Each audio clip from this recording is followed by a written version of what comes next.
Today we're going to analyze Amazon and see whether right now is a good time to invest in the company for the long term. First, let's see if there's a good business behind the stock. We'll look at 14 metrics to determine the business fundamentals.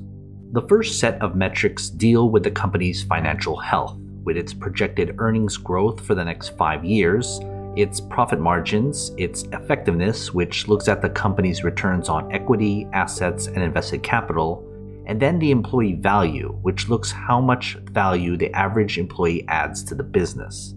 You can see the values for each of these metrics, as well as the point totals awarded in the bubbles. The next set of metrics looks at the investment opportunity afforded to shareholders. Here we get the dividend yield, its payout ratio, which is how much of the company's earnings are going out to pay shareholders, and the cash and cash equivalent the company has in order to pay dividends, reinvest, and off the debts it has on its books. Again, you can see the values for each metric as well as the points given for each. This third set of metrics deals with the valuation of the company's stock based on its business. Think of the P/E ratio as a measure of speculation around the stock. We want them low. The PEG ratio adds earnings growth with the P/E ratio. Then, the 200-day simple moving average is the average stock price over that period. We want that low because it means we have a cheaper stock price. And then, short float is basically how bearish other investors think of the stock. For these 4 metrics, we want the values to be as low as possible. That will give us a higher point total within the bubbles. And the fourth set of metrics look into other relevant data. First is the stock's performance over a set period of time. Usually it's 10 years, but if the stock doesn't go that far back, we go with the earliest data up to 10 years.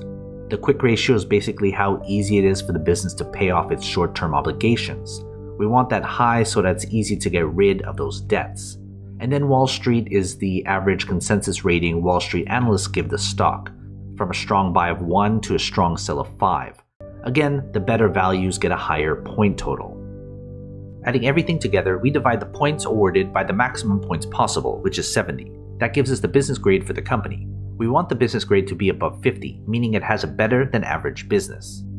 But of course, we can't forget about the fair price and whether it's the right time to buy the stock.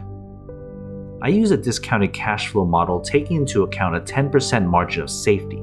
That translates into the company's fair price and how many percentage points above or below its current price the stock is. When we compare those numbers with the table below, we can see where the company's stock lies in its intrinsic value spectrum right now. Before we get to the final grade, join my Patreon and get access to every company I've analyzed so you can compare between all your favorite stocks. It's updated all the time. Go to patreon.com/growthshares or click on the link in the description. Finally, we can put everything together and get the company's final grade. Adding the business grade and the fair price grade, we can see here the company's final grade. Anything less than 50 means it's not a good long-term investment. A final grade above 50 means it would make a good long-term investment if you bought the stock right now.